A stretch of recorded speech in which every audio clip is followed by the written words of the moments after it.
तो भाई लोग सोलो लेवलिंग सीजन 2 खत्म हो चुका है और सच बोलो जितना हाइप थी उतना मजा आया। हर एपिसोड पे नए रिकॉर्ड्स ट्रेंडिंग पर आना और लोग अब तो सोलो लेवलिंग सीजन 2 को बेस्ट एनिमे डिक्लेयर कर चुके हैं। लेकिन क्या सीजन 2 में मजा आया? क्या स्टोरी में सच में दम था? ऐसा नहीं है कि सिर्फ हमें एक्शन देखने को मिला, स्टोरी में एक बहुत इमोशनल मोमेंट्स और ट्विस्ट भी थे। लेकिन सीजन 2 का असली चरम जिन्नू का ओपी फ्लेक्स था। तो अब चलिए आर्क्स का डीप डाइव करते हैं और देखते हैं कि सीजन 2 ने सच में क्या धमाका किया। सोलो लेवलिंग को लेकर के बाकी एनिमे के कंपैरिजन में रेटिंग से रिलेटेड हमें एनिमे फैंस की बहुत सी लड़ाइयाँ देखने को मिली। तो वो सब बातें तो मुझे याद नहीं, लेकिन सच बोलूं तो ड्रैगन बॉल, वन पीस जैसे के साथ सोलो लेवलिंग को कंपेयर करना थोड़ा अनफेयर है। अगर तुम सोलो लेवलिंग का कंपेयर बाकी एनिमे से करते हो तो इसका मतलब तुम समझ सकते हो यहाँ पर तुम्हें ऑटो रिक्शा और लैम्बोर्गिनी की रेस देखने को मिलेगी। ओल्ड जेन एनिमेस ने जो लेगेसी छोड़ी है वो कुछ और ही लेवल की थी। सोलो लेवलिंग के रेटिंग्स तोड़ने का मतलब ये नहीं है कि ये एनिमे इनके लेवल पर आ गए। माना कि सोलो लेवलिंग एक अच्छा एंटरटेनिंग एनिमे है। मैं इस कंट्रोवर्सी में फंसना नहीं चाहता, लेकिन हर एक एनिमे की अपनी यूनिक और अलग स्टोरी होती है। ये रेटिंग्स और वेटिंग से कुछ फर्क नहीं पड़ता। अगर कोई एनिमे बेस्ट है तो वो बेस्ट है। आजकल के फैंस को चाहिए बैडेस्ट एक्शन और ओपी मूवमेंट, स्टोरी में डिप जाने का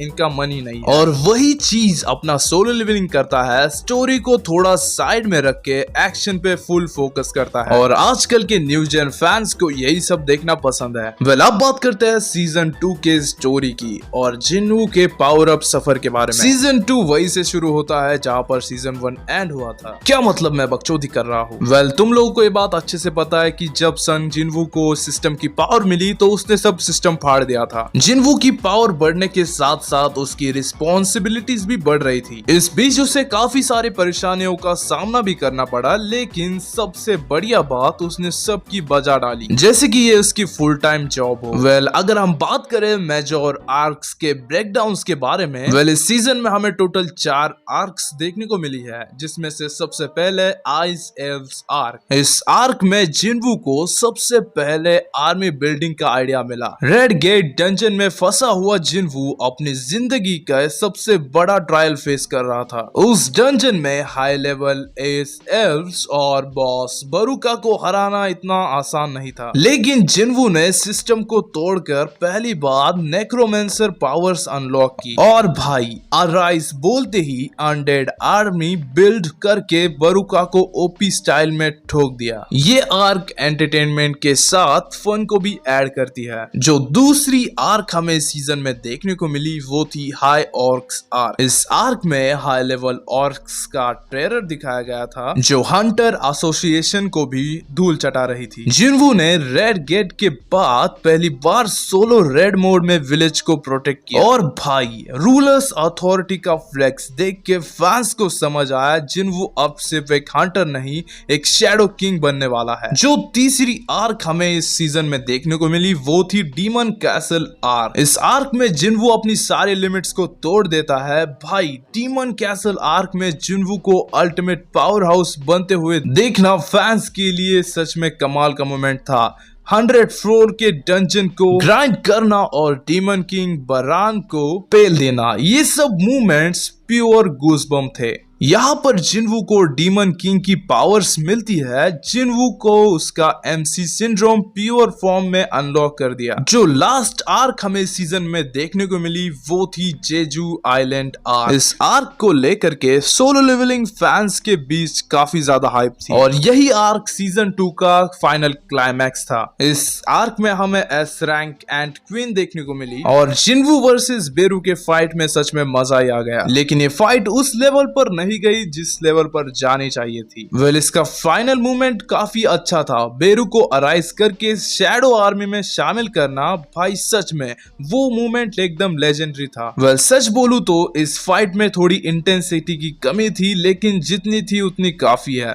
तुम्हें पता है कि जिन्वू अब एस रैंक हंटर भी बन चुका है और सन जिन्वू अपनी खुद की गिल्ड क्रिएट करने वाला है। सीजन 2 में हमें एक जिन्वू का इमोशनल पार्ट भी देखने को मिलता है। भाई बंदे के फीलिंग्स को समझो, जिस चीज के लिए वो हंटर बना था वो वाकई सच में हो गया। इसमें वो एलेक्सियर ऑफ लाइफ को हासिल करता है और अपनी माँ को बचा लेता है। ये सब चीजें फैंस को इमोशनल टच देने की कोशिश करते हैं, लेकिन ये मूवमेंट्स स्टोरी के डेप्थ पे इम्पैक्ट नहीं डाल पाते। हमने सन जिन्वू को हमेशा बैडएस और ओपी मूवमेंट्स करते हुए देखा है, लेकिन जब वो ऐसे इमोशनल हो जाता है तो फैंस का रिएक्शन सच में शॉक होने जैसा होता है। भाई हमारे सिग्मा कैरेक्टर को ऐसा क्या हो गया? तो मैं कहना चाहूंगा कि भाई ये स्टोरी का पार्ट है और सच में कमाल का था। भले ये इतना ज्यादा इम्पैक्टफुल नहीं था, लेकिन ठीक ठाक तुम समझ सकते हो। लास्ट में मैं फाइनल एपिसोड के बारे में बात करना चाहूंगा। एपिसोड के एनिमेशन क्वालिटी में कोई भी कमी नहीं थी। हर एक मूवमेंट में इतने सारे फ्रेम्स यूज किए थे कि तुम खुद गिन नहीं पाओगे, और इतनी ज्यादा स्मूथ एनिमेशन देखने के बाद स्वाद आ जाता। और भले ही तुम सोलो लेवलिंग के प्लॉट को पसंद करो या फिर ना करो, लेकिन एनिमेशन स्टूडियो की मेहनत को इग्नोर नहीं कर सकते। एपिसोड 30 ने लिटरली हर सीन में फ्रेम बाय फ्रेम परफेक्शन दिखाई। एक्शन और एनिमेशन की बात करें तो सीजन 2 ने विजुअल ऑर्गेज्म दे दिया। हर एपिसोड में smooth animation, jaw dropping fights और ओपी लेवल की एंट्री, ये सब देख के लगता है कि स्टूडियो ने पूरा पैसा वसूल कर दिया। सीजन 2 में डोपामिन की कमी नहीं थी। जिन्वू का ओपी फ्लेक्स, बड़ा हीरो बनने का एटीट्यूड और हर एपिसोड में पावर अप मोड पे जाना, न्यू जेन फैन यही सब देखना पसंद करते हैं यार। स्टोरी में फ्लॉस को इग्नोर करे तो सिर्फ एक्शन देखना है तो सोलो लेवलिंग परफेक्ट है।